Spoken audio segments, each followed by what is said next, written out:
يا ربي، هو إيه المنطق في إن أحرم نفسي من الأكل والشرب 14 ساعة؟ هل ربنا محتاجني أجوع؟ هل دي مجرد عملية تعذيب للذات وخلاص؟ هستفاد إيه لما ريقي ينشف وهالاتي تسود وأفرهد؟ ليه لازم أمنع المية؟ هي المية دي فيها شهوة يعني؟ رمضان كريم.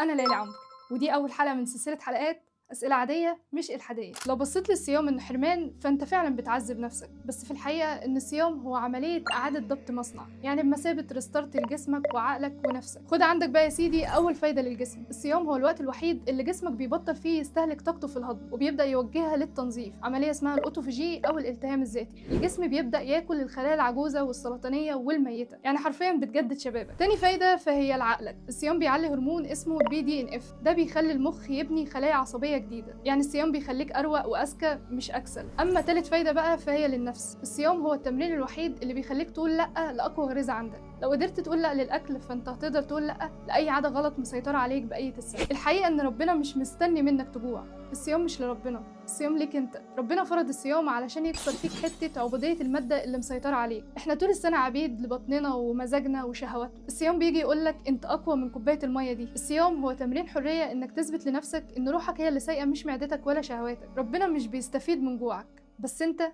بتستفيد من سيادتك على نفسك.